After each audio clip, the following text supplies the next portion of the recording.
newspapermen meet such interesting people. They know the lowdown, now it can be told.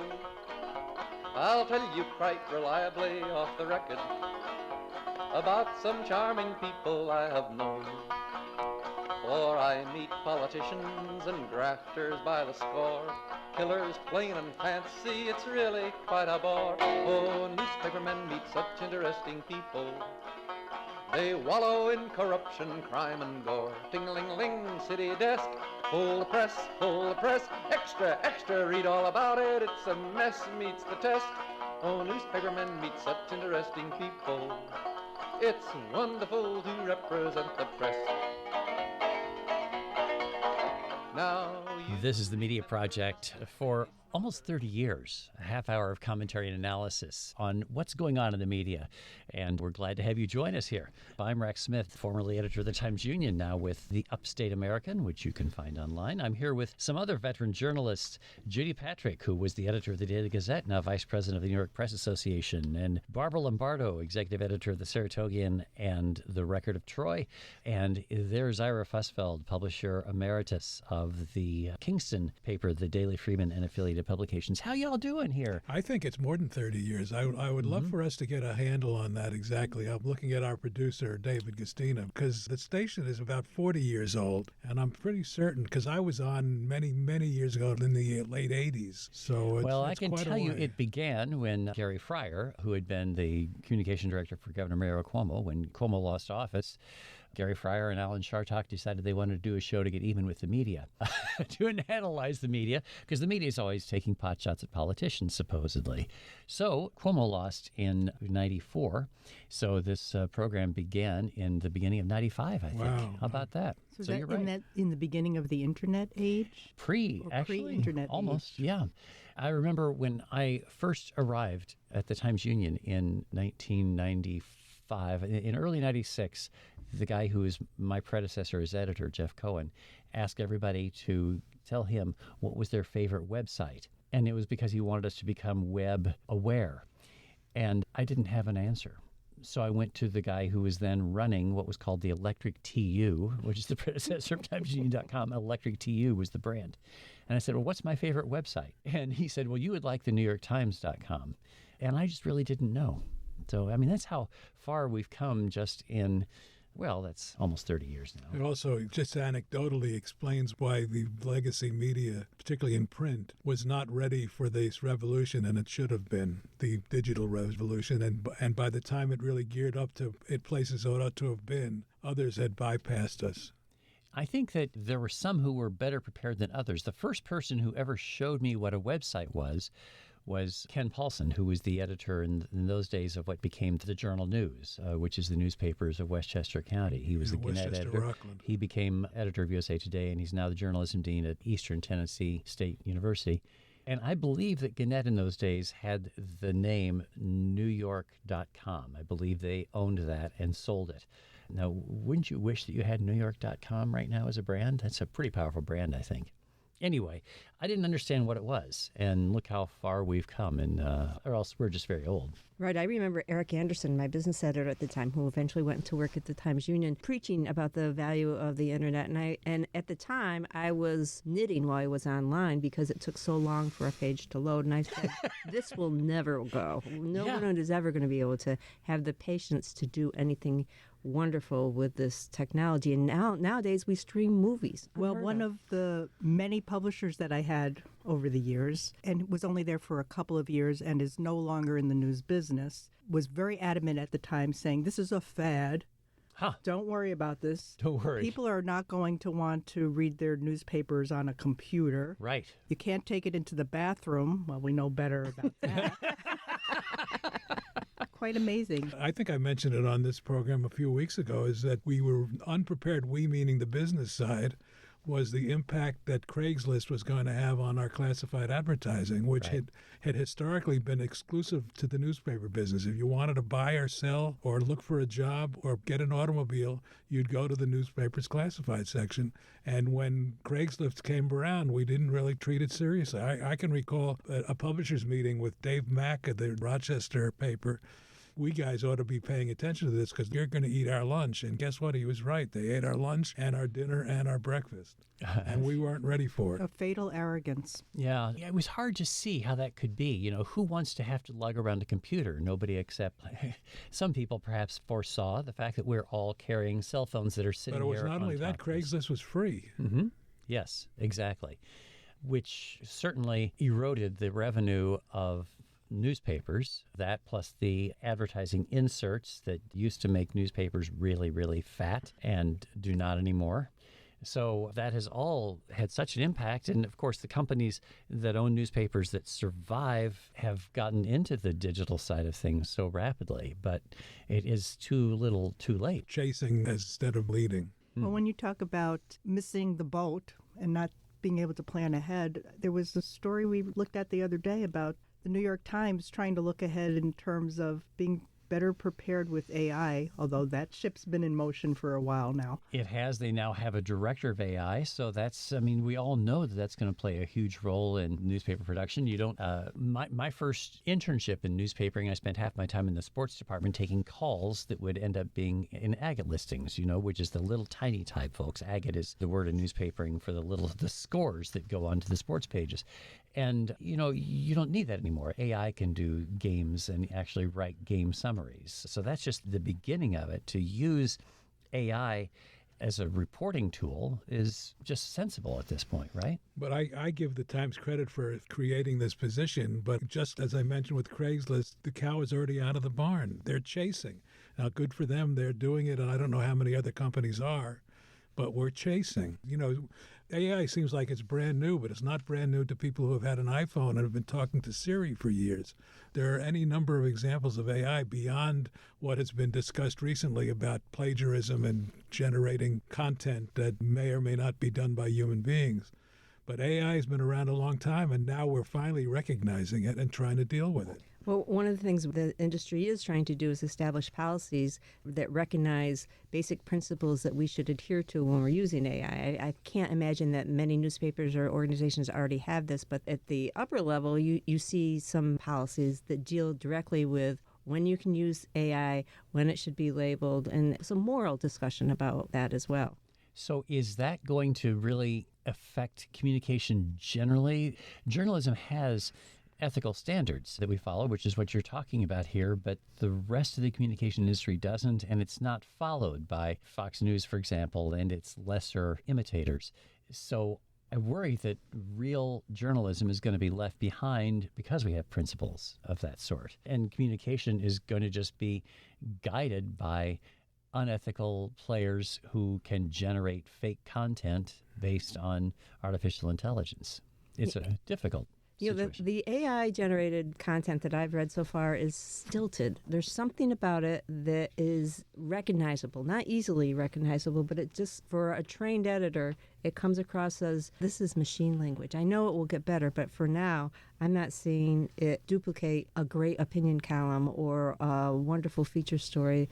It's just not there yet. I think it has some wonderful uses in terms of doing some of that backbreaking, mind-boggling headline writing, for example, or article summarizing that we spend a lot of time. I think that's fine, but in terms of regular reporting, it's not there yet. Well, you're right. It should make it easier, even if you have a human reviewing a headline, the initial writing of a headline, which sometimes you sit there and stare at a story and think, how am I going to get an active verb into this? How am I going to fit it into this amount of space with the right count? To actually have a computer that can do that is a wonderful thing. Right? Wow, so that's one of the things I am more doubtful about a computer doing, because if you're asking a computer to scan a story and decide which elements to use as a headline, wow. We all know as experienced editors, when we're reading a story, it's much more nuanced about what you want to pull out as the most important thing. What are the key words, but not just what are the key words. What words do you want to get in there? And the challenge of making a headline fit that we faced in the print days are long gone. Oh, because on digital you don't have to make it fit if you don't care about design. I think digital design still has standards like that, don't you think? Some standards.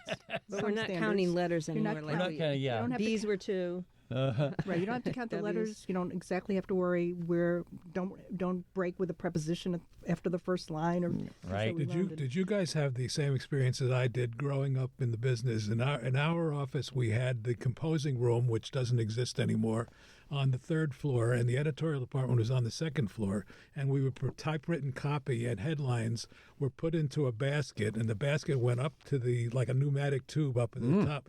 But relative to what you're talking about, if we wrote a headline that was too long, the composing room would have to send it back downstairs, which drove them crazy, and they would ring a buzzer to alert us to the fact that it was coming down.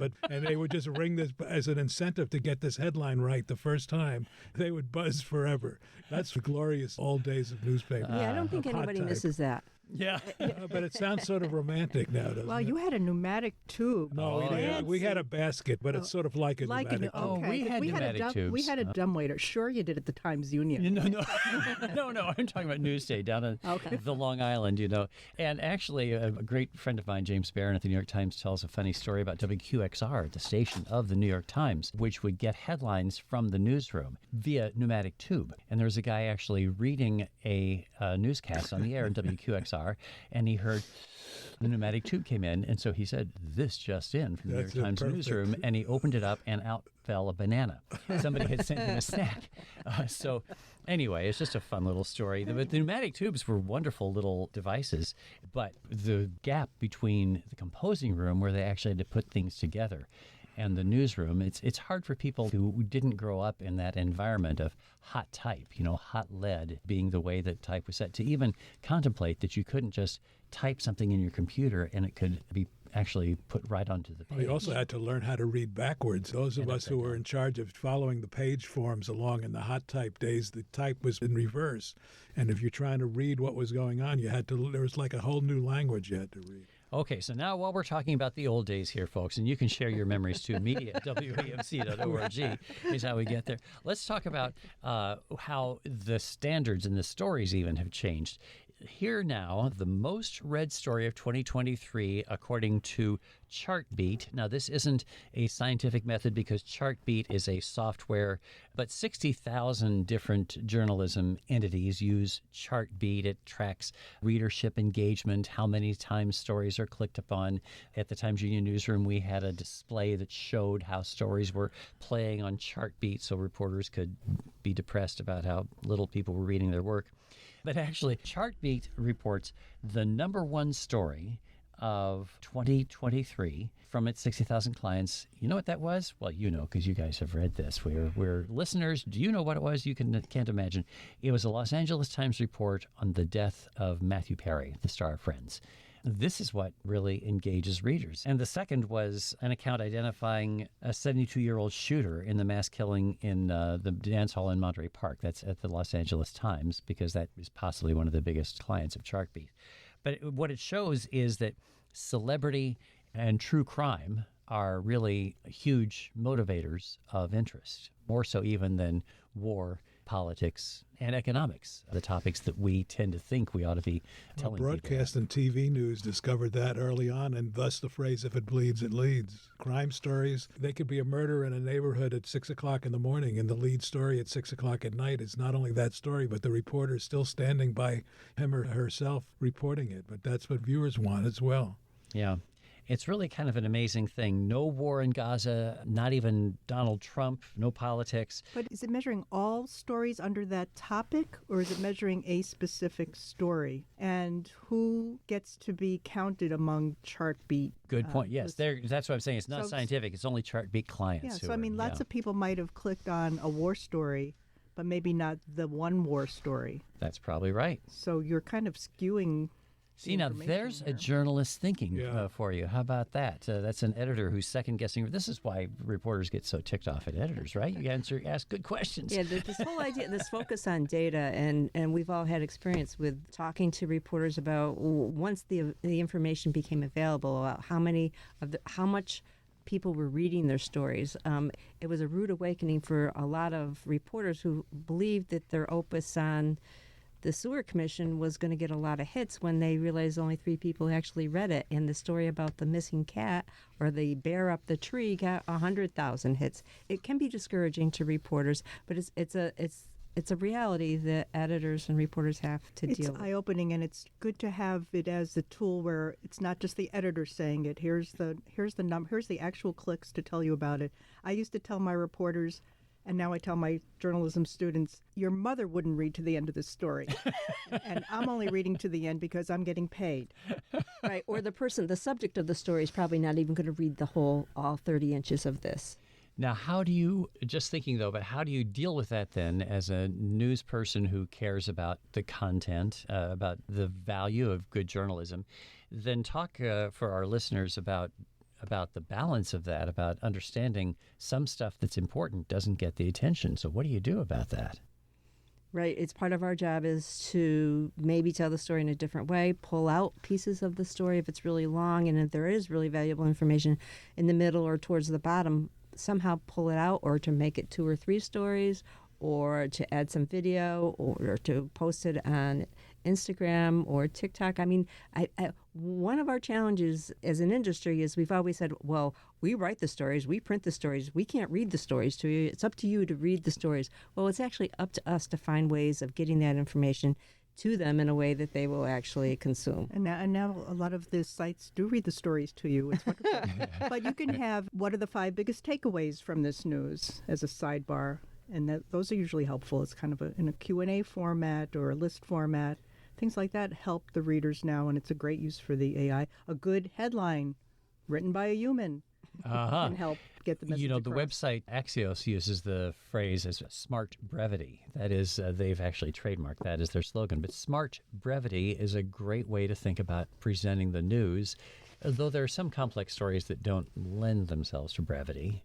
But you're right, repetition, not assuming that readers have always read everything you've written and that therefore That's a good lesson, you need too. to come back and do the story again and then do it again and do it again, really. Or have a little recap in a story of what, for people, you can't assume that everyone has been following every word of every story you've written on the topic. But now, so Ira, as a publisher, you were really concerned, not that we weren't as editors, but as concerned about the value proposition for readers to keep them coming back so that it would motivate the advertisers to be there, which produces the revenue. And if your content is not getting the attention, if it's not getting the numbers, then that suggests that you're not going to be able to sustain that revenue for a long time. Yeah, well, listen, I'm in that transition period where I was leaving just as this was coming in full-fledged, so I'm not the best expert to talk about it. But that having been said, obviously you want to get as many readers to your product as you can get. But the question is whether it's in digital or in print, I would think, is how are you going about getting those people? Are you putting stories out there specifically because you think it'll draw more eyeballs, or because the story is important? And I'm still of the school that you put them out there because the story is important. But that's why I've been retired 10 years. The business is changing. Right. You find that you have to go for a mix of that. You have to say, this story will really grab a lot of eyeballs and do that. And one of the values of data-driven editorial decision-making, even though it's not perfect, is that with our increasingly limited reporting resources, it helps us figure out, if no one is going to read this particular story, then what is the point of writing it? If it's a really important issue, we still need to cover it. But if it's a rehash of an issue that's been covered for 6 months, do we really need, would our journalistic perspective be better served if that reporter, not that he write the story about the cat up the tree, but pursues some other line at town hall? But that's a calculus that we've always made. The only difference is now we can literally look at the scoreboard, and I'm not sure that that's the healthiest thing, although it's instructive. It's a lot easier to make that argument with a reporter when you have a little bit of data behind you. Yeah, I once wrote a 4-part series for Newsday, the Long Island paper, on the bond refinancing of the Southwest Sewer District. Bond refinancing, folks. You're going to go to hell for that. It's framed in their living room. It's the sort of story that wins awards. Oh, it was very important stuff. And, well, that could be, I suppose. Perhaps not in my telling, it didn't. But you know, you would sometimes get so caught up in how important something was. I had an editor who, when I first was sent to Albany, said, I want you to look into the State Public Service Commission. It's so important. They regulate utility rates, telephones, gas, electricity. And it is important. It is important. And I spent weeks looking into the State Public Service Commission and analyzing how it compared to the utility regulators in other states. And I prepared another 4-part series. That was, I was just a specialist in 4-part series. And it didn't run, and it didn't run, and it didn't run. And there came a Thursday, finally, toward the end of the year, when my editor downstate called me up here in Albany and said, we have to reduce this series. It's going to have to get into the paper before the end of the year, and so we have to shorten it. And I said, okay, in my 4-part series on the State Public Service Commission. He said, I need 750 words. Which isn't a 4-part series. 750 words. I was kind of heartbroken. But imagine the explanation to all the people who spent those hours with me explaining and telling me stuff. So I have a lot of expertise on the Public Service Commission of the 1980s, folks. If you ever want to draw on it. And that would not likely to be happening today, because they wouldn't. There are very few newspapers that would have somebody identified as, this is the story you're doing, and not doing anything else. Right. But it's possible you could have unearthed a major scandal. I mean, sometimes reporters do spend a lot of time on stories that are fruitless. But in the past, those have been an important part of what we do. And we don't have the luxury of sending reporters on those wild goose chases anymore. Not that was a wild goose. Well, part of our job is to be storytellers, and a story needs to be interesting. So there has to be some kind of a hook for a story. And sometimes if the only hook is, this is important to know, boy, that's hard to write a compelling story. And sometimes it is important to know. It will affect people in some way, in their pocketbook, in their what they can listen to, in their understanding of what's going on in the community. It's the spinach, though. That's the problem. Spinach is good for you, but sometimes just lecturing a kid, eat your spinach, is not the way to get it done. So we can't just give readers spinach. And if you cook it, it gets smaller. No, Barbara, you're missing the point. This is not literal. Oh, for heaven's sake. If you want to share your thoughts, media at WAMC.org. That's Barbara Lombardo, Judy Patrick, Ira Fussfeld, and I'm Rex Smith here with you, talking as we near the end of the year about some of the important stories and the big media moments. You talk about some of the important things that have gone on in media. I think one of the key things this past year was the implosion of Twitter, which Elon Musk transformed into X, which used to be such an important journalistic tool. It was such an important way for people to get information. And to a certain extent, it still is, but millions of people have gone away from Twitter, and its credibility has just been decimated.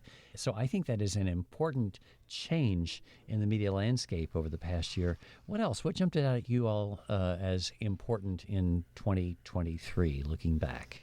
Well, just to piggyback on Twitter, it's not only there are any number of really landmark stories that happened this year, but Twitter, in addition to what you described, is a company that when it was sold to Elon Musk, he's lost more than 50% of its value since he took over. I believe I read that they're going to be making, believe it or not, $2.5 billion from Twitter this year. However, if that's the statistic was the original owners budgeted $5 billion, and the path that they were going was closer to $7.5 billion. So a significant amount of resources that Musk apparently just feels he can, wave away is lost. And can you imagine that money being put to good use in any number of places in journalism today? What else? I was amazed by the staying power of the Fox network. So it got hit with this $787 million lawsuit, and that it's going to have to pay up. And then it lost its big guy, Tucker Carlson, went away. But at the end of the year, its viewership is still high. It's still out there doing what it has always done, although a little bit more reserved. But it just shows that the network itself is strong and powerful and is resilient in the face of adversity. Tucker Carlson's come and go, but Fox, We don't like to call it the news network, but Fox stays. And it also lost Rupert Murdoch this year. I mean, to the extent that people were concerned what would happen if Murdoch leaves, well, they're moving on in the direction they were going and making a lot of money. Because he left the son in charge, Lachlan, who was already a true believer in these, in basically peddling baloney. Yes. I'm looking more at important but routine coverage, ongoing coverage of issues rather than something that just happened, and thinking of the rise of authoritarianism around the globe and the growing movement toward that in our own country. I think those... Huge story. It's huge, and a lot of that has developed during 2023. Hard for us to know how to cover it without seemingly being partisan. But, well, listen, we will come back to some of these topics. We'll look at next week's show. We'll look back at some of the transformative media moments of 2023. And in the meantime, to those who celebrate, Merry Christmas to all. And we certainly wish, actually, Christmas is more a secular holiday than sacred these days anyhow, so Merry Christmas to all. I'll take your word for it. Ho, ho, ho. Oh, I'm going to get my pastrami. All right, that's Ira Fussfeld, Barbara Lombardo, Judy Patrick, and I'm Rex Smith, with thanks to our producer, David Gustina, and to you folks for joining us once again this week on The Media Project. Now, newspapermen are such interesting people. They used to work like hell just for romance. But finally, the movies notwithstanding, they all got tired of patches on their pants. They organized a union to get a living wage. They joined with other actors upon a living stage. Now, newspapermen... The Media Project is a national production of WAMC, Northeast Public Radio. This week's projectors include former Times Union editor and current Substack columnist of the Upstate American, Rex Smith, Judy Patrick, former editor of the Daily Gazette and vice president for editorial development for the New York Press Association, Ira Fussfeld, publisher emeritus of the Daily Freeman, and Barbara Lombardo is the former editor of the Saratogian and a journalism professor at the University at Albany. You can listen to The Media Project anytime at WAMCpodcast.org or anywhere you get your podcast. Thanks for listening. Funny, Wall Street never has complained. Ah, but publishers have worries, for publishers must go to working folks for readers and to big shots for their dough. Now publishers are such interesting people.